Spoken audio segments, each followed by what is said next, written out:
Welcome to another episode of the JBK Show. All the way from the Utah Utes, the 6'5", 251-pounder freak of nature, Tom Yasmin. What's happening, boys? Mate, what's it like being back in Australia after living the college experience for 3 years? I mean, home's home. It's unreal. I love being home. You know, we're very fortunate where we live in Sydney. So, but yeah, like you said, you know, the college experience, it's something of its own, and it's been unreal. You said coming back though, you're doing the press junket. Everyone's trying to get a piece of you. Yeah. We're a part of it. I've now. been seeing him. I've seen him on Channel 9. He got a piece a bit with Wilder now. I mean, you're just with the West Tigers today as well. Yeah. You're possibly going into Origin camp. Is that a thing? Yeah, I'll be meeting the boys from Origin tomorrow. Jeez. Go down to Coogee, throw the footy around, hopefully with a few of the boys. And What's your progression been like overseas with with Utah? Because you've been there for 3 seasons now. Mm-hmm. I think this previous season, 22, you got your most games in. Yep. Probably your best stats. Has it been a natural progression in learning the game and getting better? yeah, so actually this will be my 5th season playing. It was a long road. I mean, first 3 years, like special teams, you know, kick-off, punt, return, kick-off, return, and punt. I did that first few years. It's kind of sort of easy to get in, but in terms of playing offense, I mean, I didn't really see the field for 3 years. Like it was Slow grind. learning the playbook, terminology, and then being able to implement it, you know, at the speed you need to over there. It was a very long journey, and you know, finally last year kind of had a little bit of a breakout. Did players like Jordan Mailata going over, or even maybe Val Holmes, and there's been people going to college strictly as punters, did they kind of pave the way though, make it easier for you? Yeah, definitely. I mean, my visit was hosted by Mitchell Shanowski, the punter for San Francisco. So he was an Aussie. He was the punter on the team. So him, and then we had Ben Lennon, another guy on the team, sort of when I was getting recruited there. So it kind of made, you know, the decision of going there a bit easier. But in saying that, out of my class, I think there was 15 from Australia. I was the only non-punter. Well, you're a big boy, 250 pounds. What's that, 110 kilos? Yeah, around that 110 mark. Yeah. Is this a Guinness World Record? Could you be the first Lebanese tight end of all time? Yeah, I think. I haven't seen many. Talk us through how your sporting background, because you come from a big family, all kind of rugby league. You played a bit of rugby league. What was your junior footy like, and how has that planned you going forward into playing gridiron? Yeah, I mean, played a bunch of different sports growing up, but yeah, pretty much rugby union, going to Scots College, rugby union, basketball growing up, and playing that up until schoolboys, Aussie schoolboys, and then ran the track, ran the 100 metre. That's when they actually shifted me to the wing, and then in year 10, year 11, and then played wing my last couple of years, and yeah, it was honestly like everything did a 180 after my final game. Sort of started getting looked at by University of Hawaii, and then once they offered me, it was just in the space of a couple of weeks. So what's the process like? Because a lot of rugby league clubs go to your Scots colleges, your Riverviews, and try and take some GPS talent over to rugby league, get them through the development. But who's reaching out to you coming off your years of Scots? I remember you had a little maybe stint at Manly there for a while. Yeah, I spoke to a couple teams. Manly was the first one. It was kind of actually year 11, I think I spoke to them. Then year 12, sort of going back and forth, and then really once Aussie schoolboys, actually the New South Wales schoolboys tournament happened, spoke to Canberra, Parramatta, and then I was having like words here and there with the Rabbitohs. Did you want to play league?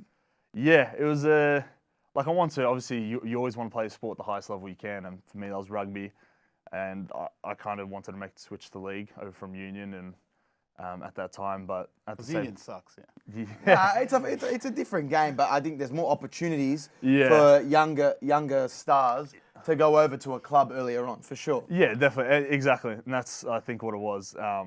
Just the pathway seemed a bit more streamlined, and it was a bit easier to kind of go over there instead of going through the typical pathways of rugby union and Australian rugby. But then at the same time, I wanted to go to uni, get my degree. I studied hard, and it's something I kind of wanted to do. So. Educated Lebanese family. Those background's a dentist. Yep. You got Christian Yassmin. Shout out to Christian. Also played for Lebanon. Great rugby player over at Randwick. Pretty switched on himself. Now, is it hard balancing studying and the college life? Yeah, it was the first couple of years, or first year and a half. It's kind of all right. I wasn't really playing, so I was able to sort of put my head down a bit more. But then the last couple of years, whilst the degree started kicking up, and then obviously football started kicking up, you try and get hopefully a couple exceptions from the professors. You email them, say, look, I'm in Vegas this week and I'm playing California. they'll be pretty helpful, but sometimes they hate that. They hate that you're trying to get some leeway being a player. So sometimes it works in your favour, sometimes it doesn't. Because I've seen Blue Mountain State, they usually have a bunch of nerds that do the football players' homework. That doesn't happen. Usually I'm the nerd doing the football players' homework, so usually I'm helping out the boys on the team. What about when you first initially get reach out from colleges? So you said University of Hawaii initially reached out. So it starts to cost you mind. Could I play play college football? Could I play gridiron? Yeah. At first it was honestly I entertained the idea. I was like, this would be cool. Did you follow the sport? Did you enjoy did you watch the NFL? Yeah, I was an Eagles fan. My little brother was a diehard Patriots fan. Patrick was an Eagles fan too. And I had one of my good family friends was from Philadelphia. That's kind of why I went for him. But I wouldn't say I followed it religiously. I put on the game. I knew the main players and Watch everything. the Super Bowl. Yeah, exactly. But you don't understand it at least for me. And so it was kind of all just thinking about it, entertaining the idea, thinking it could be cool, what have you. Didn't really think anything of it, and then I guess sort of from there just went there and just committed. And so how'd you end up at Utah then? Yeah, at all Utah, great program, has a good lineage of players and coaches. But how'd you Lebo from Australia end up in Utah? University of Hawaii was the first team that recruited me, and how the recruiting works in America, it's so different. The whole process. You go do official visits, you go to a hotel, and they have your name on 30 different banners posted around the hotel room, and you got food and all that.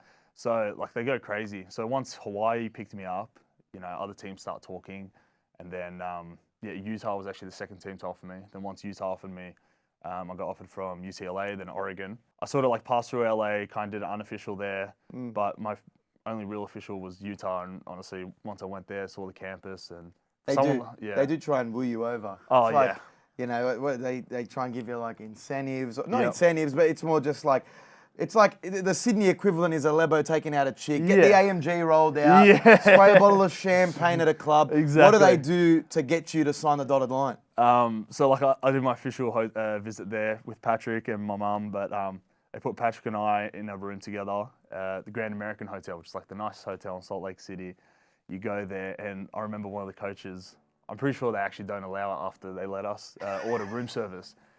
And we're jet lagged, and it's 24/7 room service. I think Patrick and I ordered about $150, $200 of room service at 2 in the morning. And they're we were staying there for 3 nights, running up the bill. Yeah. And I'm like, all right, if you guys really want me, you won't mind me ordering a Wagyu beef burger at 3:30 in the morning because I'm feeling a little bit hungry. So they've got the cash, they've got the dough. Yeah. I knew it wasn't sending them back too much. But, they do all that stuff. They show you around there. I remember they turned on the radio and they're telling us to be quiet. I'm like, it's just the radio's on. Then they start talking about you on the radio. So they organise all these little things to just, you get your name out, and they start highlighting you, spotlighting you and all that. We went not jet skiing, the snowmobiles. Okay, we're snowmobiling up in Park City and everything. So they spoil you for 3 days. You're the king. Your crap doesn't smell, everything like that. So you've gone from jet skiing in Coogee to snowmobiling in Park City. Yeah. Wow. So when they sign you though, that treatment stops, or Yeah, pretty much. Honestly, you're not far off. You sign, you get in there, you're saying, "Oh, what's up, coach?" And he's just "Yeah, what's up?" Walk past, "Oh, yeah, no worries." It's all 14 coaches were, shaking your hand when you walk in, and then it takes 2 years to get a conversation out of the big man. But that's how it is. So you said it's your 5th year now. Yep. But because there was COVID, they kind of switched the eligibility for. Yeah. So we had an extra year. So last year would have really been my last year, in terms of eligibility wise. But COVID season, they gave everyone an extra year, and most guys on our team pretty much took full advantage of that. You grew up as an athlete here. You would have gone through some rigorous training, various different clubs, rugby at Scots. How does it compare to pre-season college training? Yeah, I think the physical component, don't get me wrong, it's very hard, but I think, the mental component of it, it's a breed of its own. Just learning a playbook and stuff like that. But not even that. They'll run you to the ground. They will push you to the edge. They want to see who breaks. And I remember, we'll know now, we'll get there, summer conditioning, and that's usually when all the freshmen come in. Those first 2 weeks of workouts, they will kill you. It's just to weed out the weak. There's guys that quit after the first couple of weeks. Wow. You're laughing when the coach is talking. He'll just start running you up and down till the end of the session. The session's 40 minutes long. Or, make you do burpees for pretty much to your throw. So they want to break you mentally. Exactly. They want to break you down to the point where you're just saying, yes, sir, no, sir. So It's very military-esque compared to what it is in Australia. So it's completely different in terms of that aspect, I reckon. And this past season, season 22, was probably your best at Utah. Played 13 games, 6 touchdowns. Does that give you confidence going into this season now as a tight end and probably hopefully being eligible going into the NFL draft? Yeah, definitely. You know, you work so hard for it, and like the first 4 years, I mean, you get to a point where you're like, you know, is this worth it? Like I've been training my ass off 4 years, waiting for an opportunity, and you know, there's times where you feel like throwing in the towel. And I remember calling Christian, Patrick, my brothers, and thinking about it's like, you know, I just don't know if this is going to work out. And you know, due to unfortunate circumstances, I got my opportunity and tried to make the most of it. And I mean, once that happened, started making plays on the field. The coaches started having, you know, more trust in me, and that gives me more belief in myself and allows you to play a bit more fluid and not so rigid out there. So definitely going into the season now, I have a lot more confidence. I'm not feeling as though, you know, I'm treading on eggshells more or less. You know, I have the confidence to be able to do what I want and sort of just You're more so part of the first team exactly. now, doing more reps at training with the first team. Definitely. And your star tight end got drafted this year. Yeah, Dalton Kay, he went 22nd overall to the Bills, first tight end taken. I mean, that's another big nod to the program, how they handle exactly. tight ends. So, yeah, exactly. So he was a 0-star recruit coming out of high school and came to Utah and had 2 unbelievable seasons, and now is the best tight end in the country. And we have Brant Keith, who's one of our other tight ends. He was one of the most dominant in college football, and obviously, hopefully myself, established myself. So it's good for us, you know, guys like that going and playing in the NFL. And then if they do well there, they look to us and say, hey, you know, it's a good program. So the other guys doing well only benefits us. How did you guys land on tight end as a position? Because when you go over there, receiver, running back, I mean, you could probably you fit the build for a lot of positions. A lot of Aussies go there as punters or kickers. How did you land on tight end? I think their really first position was wide receiver, but then like, you know, I was 105 kilos, 106 kilos when I went over first time. They're like, even then it was still a bit too heavy for a receiver. So they switched me to tight end. But then they wanted me to play DN, you know, put on some weight off the edge. It was sort of the easiest position to transition to. Mentally, it was sort of like the least thing to know, you know, run blocking or, you know, set the edge or you're pass rushing. So they kind of put me at DN for a little bit, but then my tight end coach really wanted me at tight end. And from rugby, you know, the ball in my hand and running sort of with the ball in my hand was kind of my favorite thing to do and what I was best at. So they figured tight end would be the best option. What do you think is easier for someone to transition into the game, not knowing a playbook, on the offensive side or on the defensive side? You're going to cop heat if you say the wrong thing. I'm not. Well, because it depends. If you're on defense, I feel like defense is far less technical. Yeah. Well, and you don't have to remember as much. No, if you're not in the back half of the team, like exactly. if you're not a cornerback or linebacker back there, it's definitely harder. Because the linebacker is kind of like the quarterback of the defense. They're telling what calls. They're telling the D line where to go. They're telling the corners where they're filling out. But then you got the D line and then the D ends. It's A gap, B gap. They got 2 options basically every time. Either hit that hole, maybe run through the guy. They don't have to move as much as well. Yeah, we always give him crap, but probably, honestly, like the D-line's the easiest position to transition to. Mentally, at least. You know, physically, it's one of the most demanding. You didn't want to put on 100 extra kilos? I thought about it. I remember I got up to 100. The heaviest I got there was 119, 120 kilos, and I thought my knees were about to pop every time. I couldn't even get off the toilet seat in the morning. I was like, yeah, this isn't for me. Not a healthy weight. Yeah, so I cut back down. I was like, I don't think I could be a DN. But yeah, definitely the D-line. But on offense, they're all, I mean, like, take for granted the offensive line, like Jordan Mailata, like that's a hard position to learn. Like, you know, you got to tackle. Yeah, left tackle. I mean, it's the most valuable position in the NFL. You're protecting the quarterback's blind side. So offensive line's really hard. Tight end's hard because you got to know the blocking schemes as well as the route structures. Receiver mentally is relatively easier, but then also there's a lot of adjustments they make, you know, depending on the coverage. And you got to be extremely skillful. And you got to be unbelievably athletic. So there's that to it. The way that Jordan Mailata got into the league would be far different for how you got into the league. You've gone through the 5 years of college. Yep. He obviously got scouted through that program, that Pathways or Pacific program. Would you say that the traditional college route is a lot harder in terms of, like you said, it's that grind training-wise to eventually, you know, get into the first team and then eventually, you know, try and get drafted? Exactly. Like the international pathways, it's more your training, at least how I saw it, like you're training for a specific thing and then it's like, okay, you make the team or you don't. Was that an option for you? They've spoken to me about it, but because I was coming out of high school, going straight into college, I could still technically be eligible for that. But hopefully for me, I just want to have a good season and get drafted on my own accord, kind of thing. But the college pathway, yeah, because it's in the sense that you're competing against other guys. I mean, for instance, me, I didn't play for 3.5 years, 4 years almost, because I'm competing against guys that have played the sport. I'm not just sort of training for a few months or however many months to get to a trial where I can showcase what I can do. Where college, you have to. They're almost just training for a combine. Exactly. You're actually playing the whole season. Exactly. For a like at the end of the day, I could, be an unbelievable athlete or, a great player. But if I'm not getting out in the field and showing NFL scouts I can do it on the big standard things, it doesn't matter what I do at practice. I have to get out there on the field at the end of the day. So. Well, this season you had, I think, your record yards for yourself on the one play was 81 yards or something. I had 81 yards in the USC game, the 60-yard and then 21 yards. I remember seeing these highlights. Talk us through when you're like pretty much, for instance, taking the ball all that way. I think you just missed out on the touchdown. Oh, the one play. Sorry, yes, ASU. It was the first catch I had.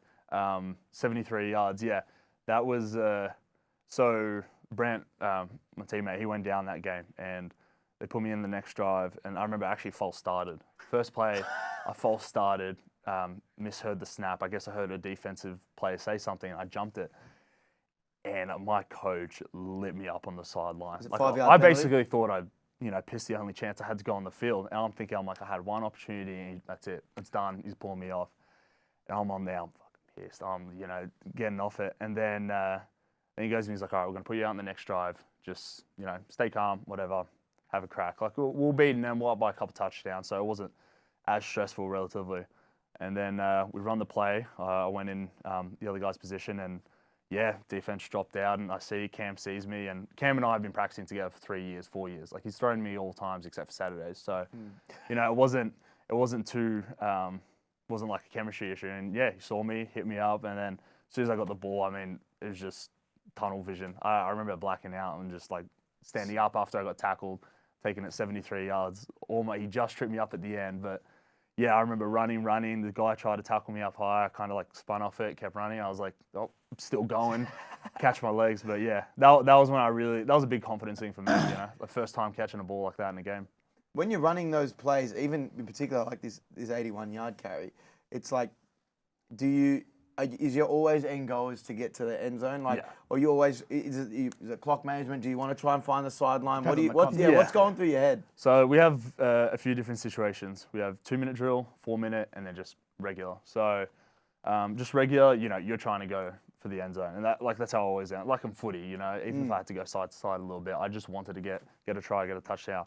But if you're in the 4-minute, 4 minutes usually when we're up and there's 4 minutes left on the clock, we're trying to kill it. So you don't want to go out because then it stops the clock. And then 2-minute drill, where you don't have much time and usually you're down, you're trying to find a sideline. You don't even want to risk getting the first down or like going an extra 10 yards or trying to step the guy, because if you get tackled in, the clock runs down, you've got no timeout. So that was another thing that honestly only really until last year I kind of got a grasp of was clock management and time management. And we debrief and do film about that every single week, just in case the situation arises. Yeah, they're probably yelling at you in the huddle as well. If that situation's on. They say 2-minute. We got our fans to just get out. We got quick out routes, just getting down the field, 5-6 yard sort of shots. Anyway, now the more important stuff. You've had the life playing on the field, life off the field as a college kid in America. That's got to be the best. Parties, chicks, everything. I can't say not to out, I'm just. Got my girlfriend, Martina. God bless her. So, don't know too much about that one, but. It's just a sober. You look after everyone. Exactly. Designated driver, always good. Because we've both been overseas at college, and I know it's pretty much the same as the movie. So the way it is presented in a movie, there's a lot of kids. Yeah, definitely. It's especially in Utah, Utah Jazz. Obviously, you got the NBA team, but then other than that, there's no other professional organizations. Utah football's huge there. Our quarterback Cam Rising, he doesn't even go out with us anymore because.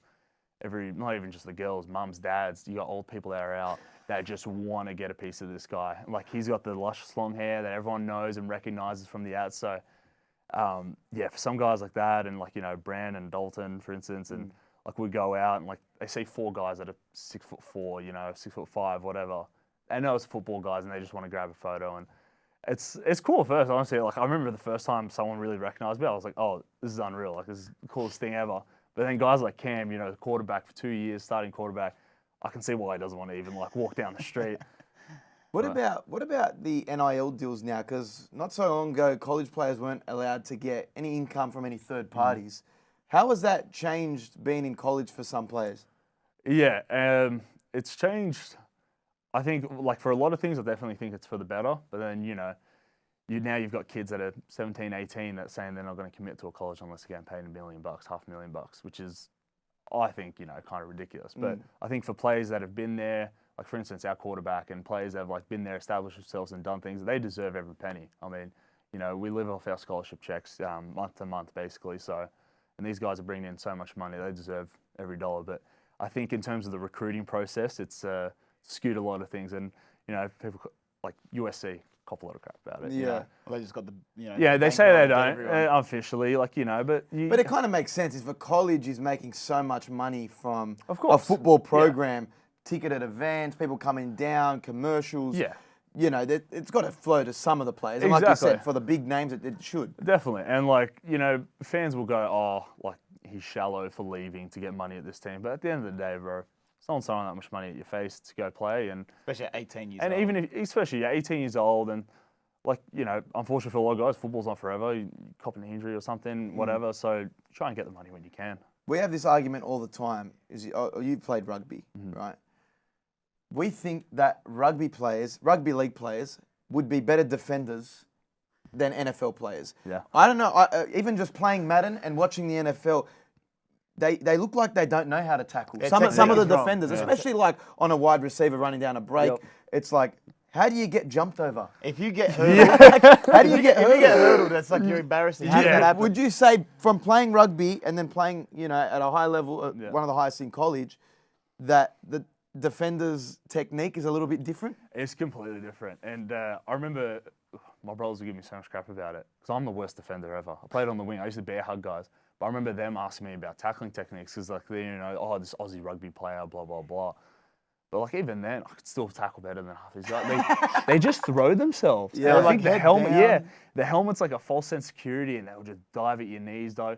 I mean, like, even, for instance, like the USC tackle. Like, the guy tried to, you know, give me a hug. Like, I was like, I don't know. They just have no, I don't know what it is. It's no form tackling, no. And honestly, the best tacklers are the Tongan and Samoan guys because usually half of them played rugby growing up. And they come And they're the over. best tacklers on our team. Like, we've got we used to have Nephi Sewell. He's going to kill me if I forget. No, he's Samoan background. He's got Samoa tattooed across his stomach. Yeah. Can't miss it. Like Tupac. Yeah. Samoan background. He was the best tackler on our team because he grew up playing rugby. And so usually those guys like are the best, but the ones that are just like, you know, these big athletes are unbelievable athletes, but you see them try and make a tackle, like they make it because it's 105 kilos diving at your legs, you know, it's going to stop most people. But their form, probably not the greatest. Yeah, I'd agree. That's why you got to respect Mayalata because, yes, he knew how to tackle, but, like, you got to learn blocking. Yeah. It's completely different. You That, know what I that mean? was honestly one of the longest things that really took me to be able to get on the field was being able to block. Because at you would have to block as a tight end. Here and Yeah, there. especially in our offense, we use a Extra lot of two linemen. tight end sets where basically, yeah, extra linemen, and we run first. We're a run to pass offense. So we have to block all the time, and the tight ends are in there blocking to set up the pass game. So, yeah, blocking was a big, big part of our game. You hate it? I used to. I actually used to. And, like, you know, obviously you tell your coach, like, yeah, I love blocking. Yeah, whatever. Like, you're going to tell them. You're not going to tell Because them. even like now in the NFL, people say like the tight ends don't block as much. They're more No. of like an extra receiver than Yeah. an extra line. But then, like, now, the better I've become blocking, more comfortable I felt blocking, it's not as, like, before I used to just take every hit. Like, I was just kind of standing there absorbing it. Now I feel like I can actually sort of put myself forward. So, you know, if you've got a long drive and you've just ran back-to-back 20-yard routes, 30-yard routes, sometimes it's nice, you know, just doing a little blocking play. You're only going 3 meters down the field. So it's not too bad now. I actually don't mind it. But everyone loves catching the ball. I mean, you love running a route. So, best case scenario, this is your final season with Utah. What are you looking to do? Are you looking to get drafted? How do you see it panning out for you over the next year? Yeah, you know, fingers crossed everything, I stay healthy and sort of do the things I believe I can do. Yeah, plan to, you know, get drafted at the end of the year, have a good year, and just, you know, get invited to the combine, that type of things, and sort of show people what I can do and put myself in a good position to get drafted. You look like you're built well for the combine. Yeah. For those that don't know, the combine, the NFL combine, before they get drafted, they put them through a range of tests, weights, 40-yard dash, sprints, like receiving drills, and everything. How do you think you'd perform in a combine? You'd probably be doing the drills already. Yeah. Like, and that's the thing. Like, part of our off-season workouts, a lot of the drills and conditioning we do sort of relate to those drills. So we're like sort of conditioned for it. By the time we get to that stage, we're prepared for it. Like for someone like me, you know, there's players that are definitely better football players than me. But as an athlete, I mean, I back myself. That's something I can do well, is I test well. You know, I'm strong in the gym. I'm fast. I can do all these things. So I think as a measurable person, it's something that plays to my advantage. So my biggest goal is sort of getting to that point where I can test out. Well, I mean, you'd be around a lot of athletes that would be pushing the 225, 100 kilos. How many times can you do it? My best is 26. What about 40-yard dash? What are you at? We haven't done an official one for a while. I'd put myself like low 4.5s, I reckon. That's mad. Do you think, you know, some athletes in Australia could transition over to a good combine? Like someone like Buddy Franklin in the AFL, got a leg on him. Yeah. Could he compete with a lot of these punters that are over there? Oh, as an athlete, I'm sure honestly, he's probably maybe barring like one or two that I don't know. Like Mitch Wisnowski, honestly, he ran a 4.62 at the combine. He ran the fastest 40 by a punter. And he was an AFL player growing up. And obviously all these guys kick the ball, but as an athlete, he was the best by far for a punter. So, I mean, as a punter, Buddy Franklin would, I feel like he'd have a field day compared to these guys. And there's always around the season launch of like a lot of the NRL rugbies is the players' numbers in the gym. I think Paul Gallen once had like a 200 kilo squat plus. Stuck on the grass. Yeah, real deep squat. Marty Tapau, you've seen him at the base gym with Australian strength coach. 300 kilo deadlift, 3-something kilo. What do you reckon? How would someone like Marty Tapau go in an NFL combine? If he just purely combine, like you gave that guy even a month and a half just running him through drills, assuming he'd probably be like a D lineman or something, mate, they would have a field day. They'd be watering from their mouth seeing how this guy tested out. Marty, if it doesn't work out at the Broncos, go through that pathway, join Jordan Mailata in the offensive line. Jeez. Maybe, I guess we'll see. But mate, no, we appreciate you coming in. It's awesome. We can't wait to see how far you go. It's going to be a big season. How are Utah going to fare this season? We're good. We've got a lot of guys coming back. Obviously, Dalton left, but you know, Brant, myself, Cam Rising, our quarterback's back. We've got a bunch of good running backs, JJ, Jalen Glover. We've got an unbelievable receiving core, offensive lines all back, and pretty much all our defense is back. So, are you guys in the SEC? Pac-12. Pac-12. But we open up against Florida, who's in the SEC. Do you have an initiation for the freshmen that come in? We can cut the cameras for Okay, that one. tell me after. Tell me after. Mate, hopefully we'll see you over there as well. Could do a mic'd up session and just get absolutely thrown around by some offensive linemen trying to break the line. But I think we'll see you down there, try and catch one of the big college games in Utah. But, mate, appreciate your time. And thank you for having me. You're going to be flying the Lebanese flag overseas. Thanks, mate.